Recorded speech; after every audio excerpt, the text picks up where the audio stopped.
Grabe kainit.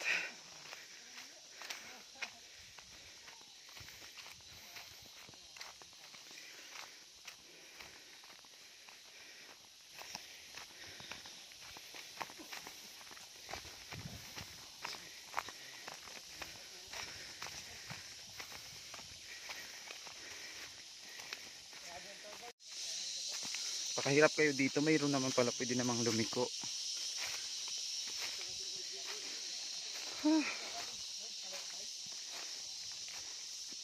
My God.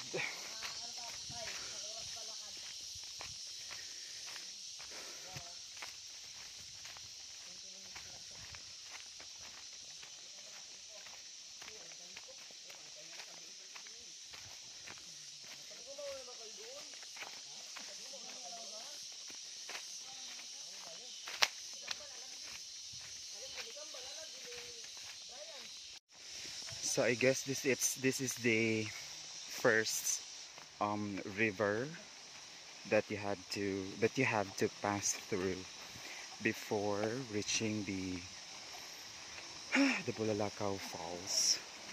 So there are, according to the locals, they said there will be, I think, at least 5 rivers to cross before reaching Bulalakaw Falls. So this is the first river. This is actually just one river, maybe 5 times to cross.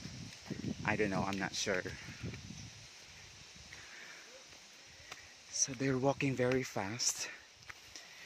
And since I'm not really into though before, during my elementary and high school days,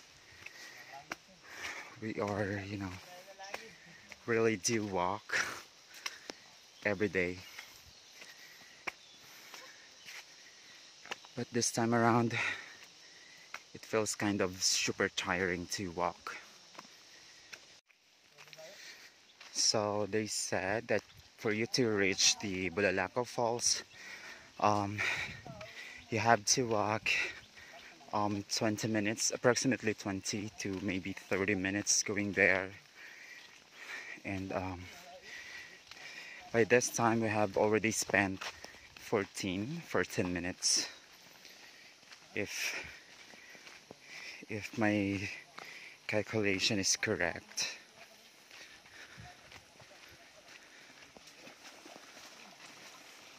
I don't know if this another what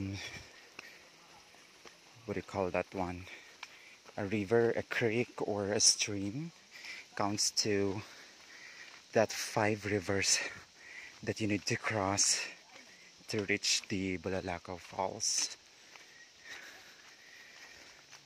They walk very fast and it's really hard to keep up. I guess these people are really super or very sporty. That's why they walk that fast. Oh my God, I'm super tired. Tired. So I guess this is the 3rd river. Yeah.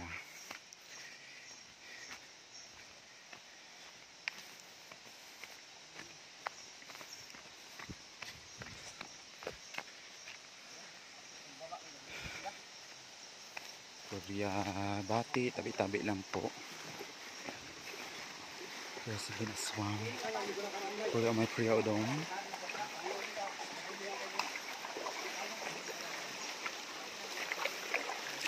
Mr. Tour Guide. Hoy, ano? Sino na nga to?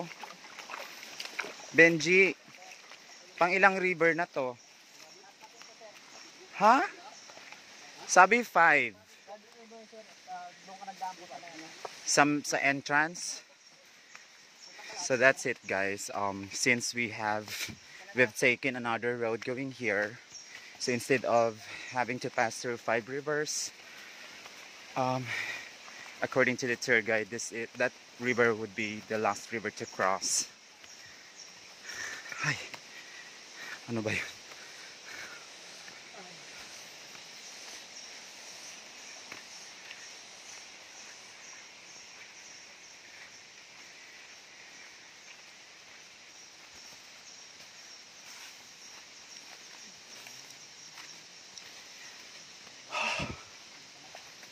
Ay.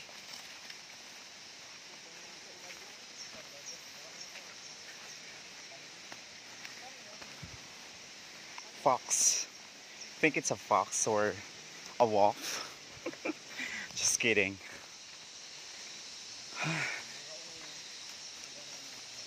So we just, passed by a couple. I think they're tourists. And here's another tourist. Oh. Hi.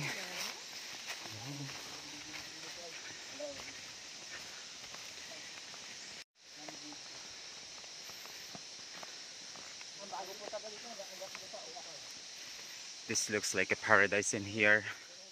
It reminds me of the movie Avatar. I think that's Nara tree. Ano yung malaking puno na yun? Nara, ipil. Wala sa option.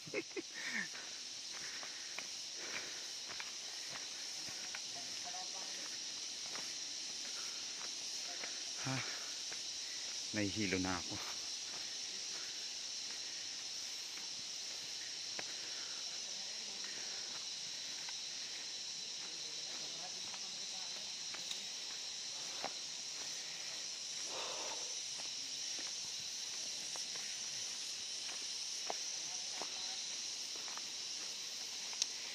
So if you guys would love to visit this place,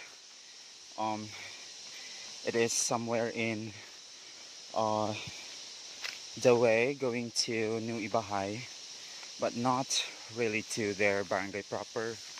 It's just at the intersection, and then maybe 3 minute drive from the intersection going to Sitio Kalampinay. This is it. This is it. Welcome to Bibulalakaw Falls. So do you want to see the place? As you can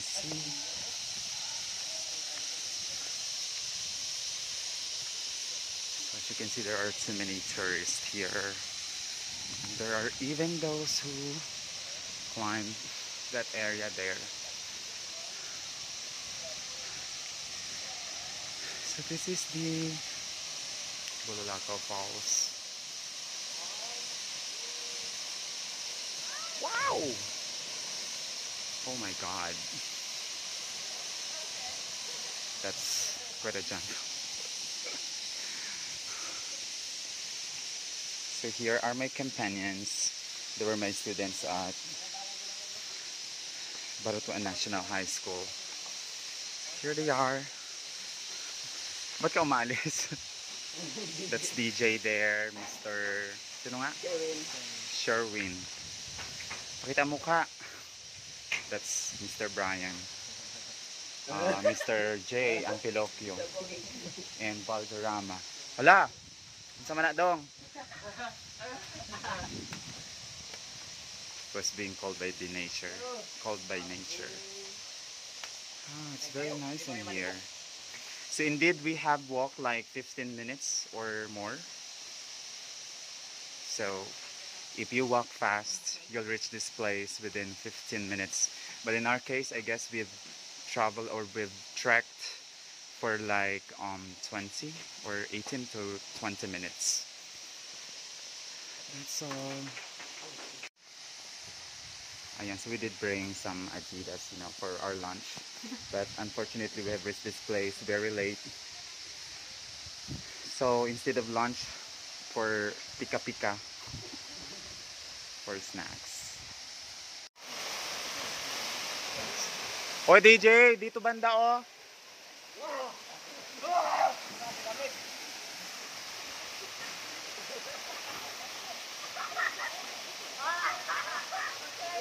Dito banda, dito banda. Hoy.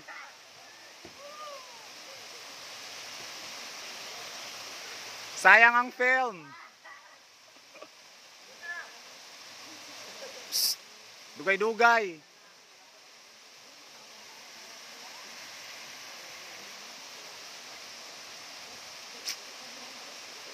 Psst. Aidan? Bu.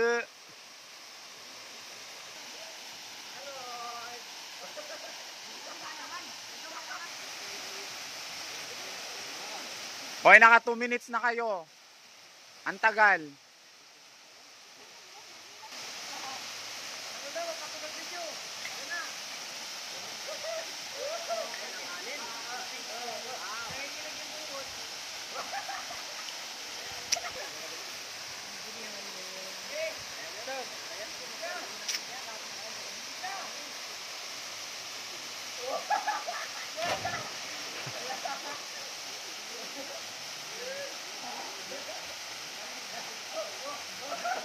Dito DJ sa may ano.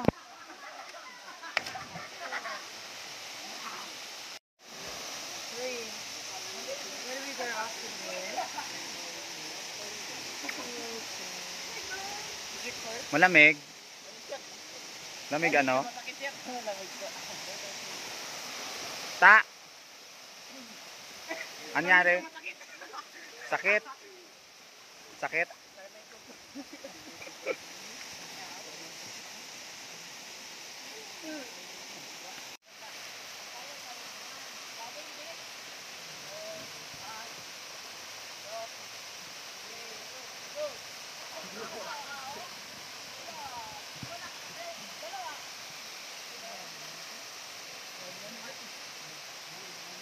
Malamig?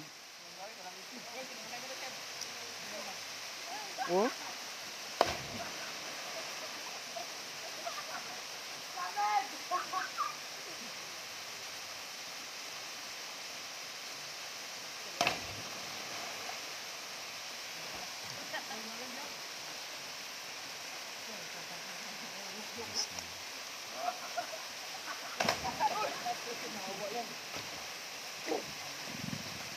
Ay, ikaw Brian. Let's go, Brian. Ang Brayong.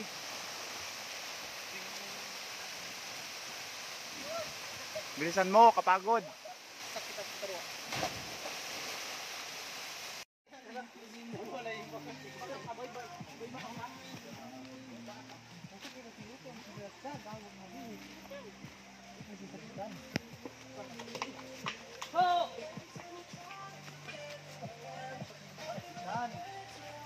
My God, ang hirap ng lugar na to. My goodness.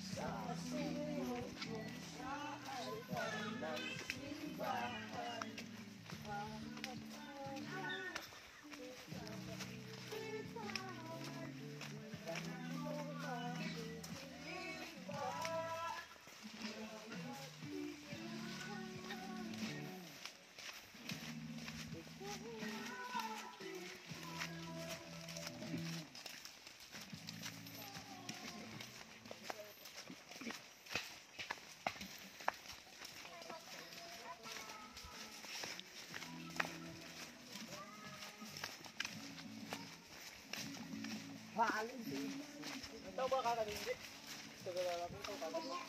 Saan? Ito kakalindi? Saan? Lagi naman doon boy, tapon nga boy. Tapon doon sa Biljared, ano daw? Lagi daw, tumakot ka rin.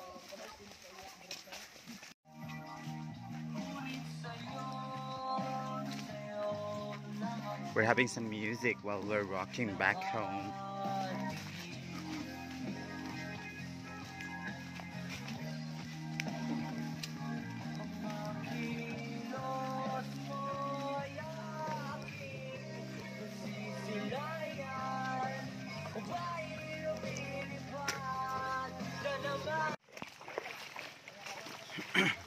Going back, we took the original or the usual road that tourists took when they visit the Bulalakaw Falls, and this time we're able to pass through 5 rivers, and I believe that's the last river that we passed through there.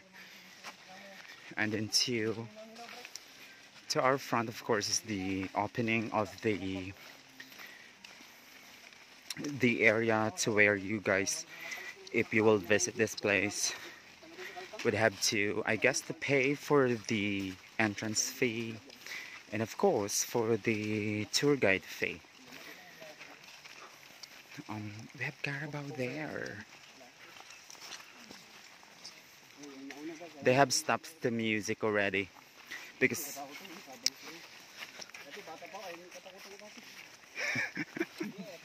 bakit ka natakot sa mga kauri mo, DJ? Wala man.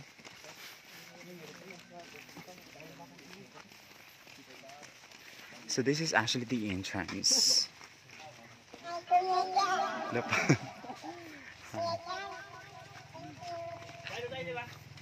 Ayusin mag-thank you. One more thank you pa.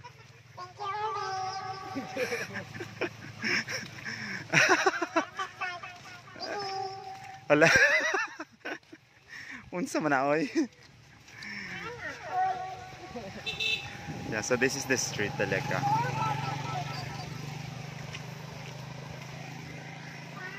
And that's the entrance. Thank you. We really had a great time, visiting the Bulalakaw Falls, and it's really a fun experience to go there. So if you guys would really love to go here, then, or if you're a tourist, you really need to pay a visit to Bulalakaw Falls. It's worth your time, and there will be another, falls. They're actually, the kid can talk like a dog. Charot. Oh. So this is the street na talaga, and if you guys would go here, I think it is really worth your time to be here. There will be Nagkalit-Kalit Falls, but Bulalakaw is I think it's nearer than Nagkalit-Kalit, because Nagkalit-Kalit is way too far to walk. This one's a little bit walk, and then you'll find the falls already. Thank you so much. Thank you so much for watching.